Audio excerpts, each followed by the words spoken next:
Hello lovelies, welcome back to another video of the world of Gem. I am Prwwtygem, and in today's video I'm going to share a little story of my Chicago love story. So I met this guy on Radiate. We were both going to Thunderdome. He decided to send me a message and I'm like, hey, you're going to Thunderdome, where are you from? And he's like, oh, I'm from Chicago, I'm going by myself, it's my first time in Washington. So I'm like, oh my gosh, my brother and I are going by ourselves, like you should join us. I'd love to show you Thunderdome, and since it's your first time in Washington, maybe like show you around. Day one, we met up in our hotel. When he first got there, he was really nervous, but then again, he was by himself, you know, he didn't know us. He was really cool, you know, good vibes. Like even though he was really nervous, we had a little bit of alcohol at the room. We started pre-gaming, that's what we call it. And then we decided to go to the show. So all 3 days of the show, we would meet up.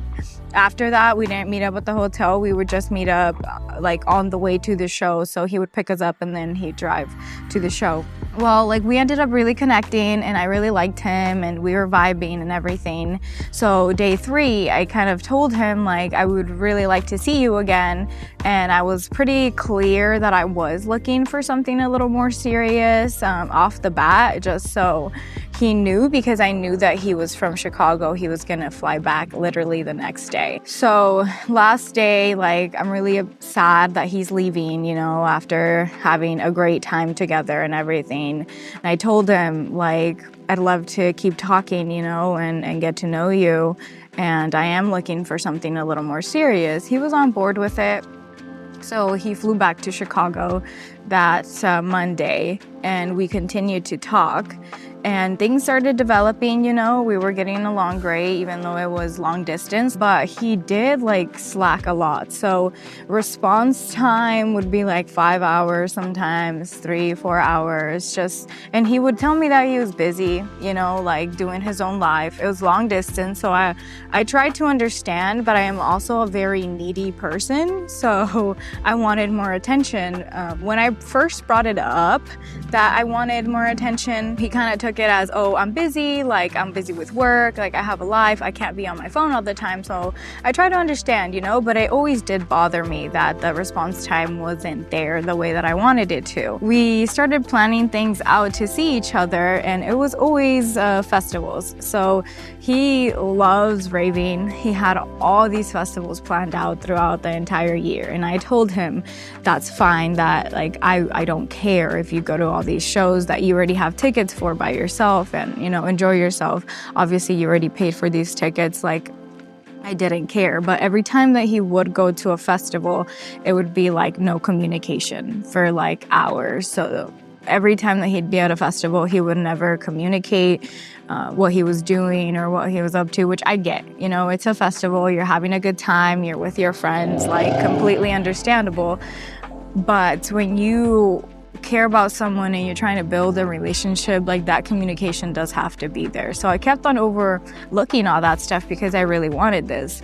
We eventually like made plans to move in together and he was on board. He's like, yeah, I would totally move in with you so we can try to make this work. He never asked me to be his girlfriend, and that should have been a red flag for me. I continued to talk to him and try to work with him and his schedule and response time just because I really wanted it, you know, like to me, long distance wasn't like an issue. I'm gonna tell you this right now, I will never do another long distance relationship after this experience. But so we seen each other again at Beyond Wonderland and everything was still going good. And he told me like, you know what, like I'm really thinking about moving, like I really like Washington and this and that, and everything was going good. I always brought up the fact that like, you know, his response time wasn't really how I wanted it, so it was always an issue for me. And like he always seemed to just dismiss it and just like not really, you know, show that he cared, but he would say that he cared.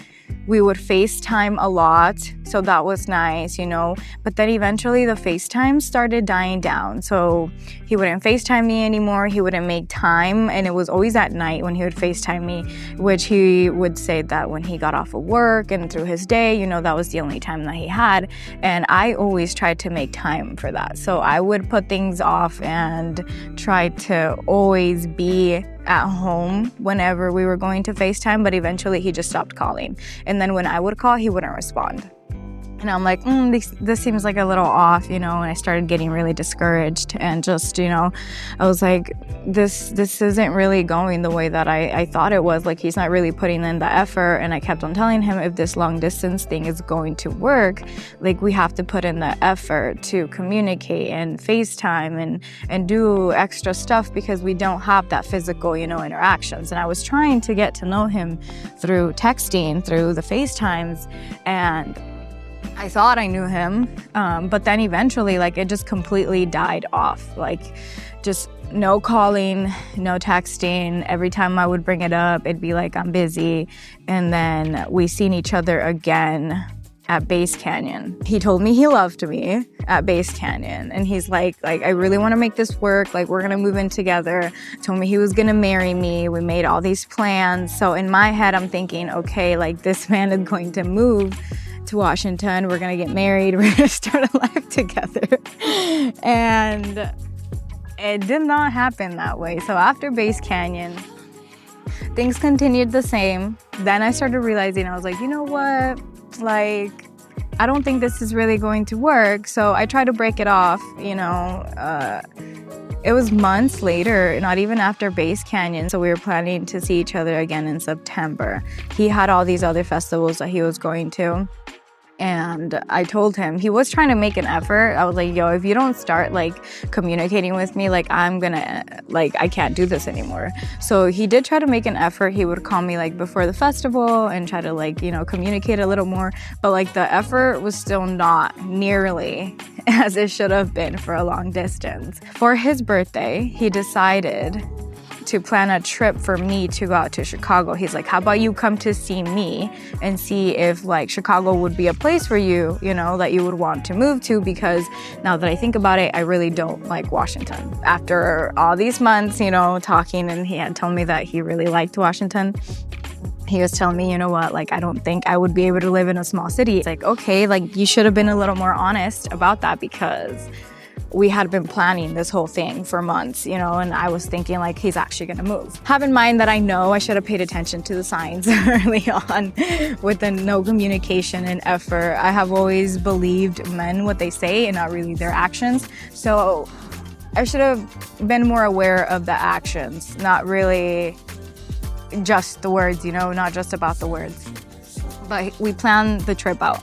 I made an effort to go to Chicago. Have in mind, like, I have never flown by myself. Flew into Chicago. The flight was terrible. I took too much Dramamine and I was, like, tweaked out the entire flight. When I got there, I felt, like, disoriented, like, completely different just vibe. Chicago is such a big city. Like, he had gotten an Airbnb for us. Like, we were hanging out, but when I got there, I was so exhausted. And I just wanted to sleep. Like, the flight, the feel of the city, it was just so different. I just wanted to sleep. And he wanted to do things, and I'm like, I just need to sleep and just do my own thing for a little bit, you know, like, just let me lay in here, get some rest. And he, like, went off, did his own thing. I slept for a little bit. And then he had a show planned for us on Saturday. And have in mind, I flew in Friday night. And then Saturday morning, we spent together. And then Saturday night, we went out, did stuff, you know, for his birthday. And then I flew out Sunday night. So it was very, very short. Like, and I did this just because I wanted to see him, you know, like, I couldn't afford to take time off from work. So I couldn't afford to do a longer trip. But the entire time I was there, I just felt uneasy, you know, like, I didn't feel safe. I didn't feel, like, comfort with him. Like, it was odd. It just felt off, you know, and maybe it was just because everything that had led up to it. But yeah, when I came back, I flew back. have in mind, like we had sex when I was there, and when I got back, like he just dropped like all communication, like completely, you know, like just the effort just completely died off. And I was still trying to communicate and be like, what's happened? Like, what's wrong, you know? And I should have just known, you know, that it wasn't like, he just wouldn't respond to my calls or FaceTimes or anything. And it was always like the same thing. And I'm like, after all of this, and like I went over there and I had this image in her head, like it hit me really hard. And I was like, yo, that's really messed up, you know? So then like I kind of started like focusing on myself, and I was like, why are you trying to pursue this so bad? Like, instead of trying to get this man to like follow up on his words, and obviously he's not doing it, like you need to just focus on yourself, you know? So I started pulling my energy back, and I felt like I was very anxious. Like I would like reach for him, and like his text messages, even if they were delayed, like whenever I did get a text, I'd be like, oh my God, he texted me, you know? Like, it's just, do not put yourself in those situations. Like, prioritize yourself. The moment I started prioritizing myself, I was like, you know what? This isn't gonna work. Like, it's been proving and showing that it's not gonna work. You want this so bad, so you're willing to put up with it, and it's not what you want. Like, realistically, it's not what you want, and you shouldn't want it so bad that you're willing to put up with it. Following month, he had another festival, and we were still kind of talking, you know, here and there. And I told him, I was like, you know what, like, take your time. I'm like, maybe you just need some space to think about things. And I was still like, you know what, just take some time, you know, like go to your festival, like text me when you're ready. Man never texted me. Like, just completely ghosted me, like out of nowhere, like just dropped out of the face of the earth, like just went ghost completely. And like, at first I was like, that is crazy. I know I kept on bringing things up to him. He wasn't willing to talk about things or work through with them, or every time I'd bring something up, he'd be very dismissive and avoidant, would just run away from every problem. So he just ghosted, you know? And I was like, okay, this is your sign. Like, that is it. Like, you are done. Like, you have to be done. Like, no more. When he finally ghosted me, I was like, okay, cool. Like, I deleted him from my social medias, and that was that. And then months later, recently, he did try to reach out to me and just ask how I was doing, and obviously I did not respond. Like, I learned my lesson. Like, it was an experience. Honestly, I got to visit Chicago, which was really nice, you know. Aside from everything, like, I'm just glad that I got the experience to go to Chicago. His friends were really cool, and the experience was really nice. It just wasn't meant to be that way. And sometimes we want things so bad that we're willing to put up with certain things that we know we don't like. And you know when things are right or when they're not. We're a little delusional, you know, especially when it comes to relationships. So when you're being treated like an option, walk away. Like, anybody that wants to be in a relationship with you should prioritize you and be willing to do anything to be with you, especially like bare minimum, you know what I'm saying? Communication, like just the effort. Like, I will never take bare minimum from a man again. And I don't know why I'm calling him a man, honestly. Like, I don't have any respect for him for what he did.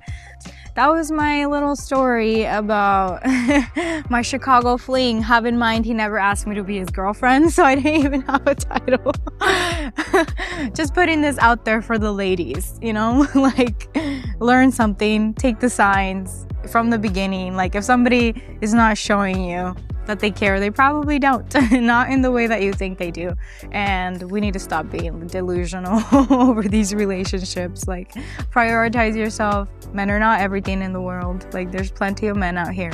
you'll find someone that treats you the way that you want to be treated and the way that you deserve. I hope that this little story time has helped you guys in some way.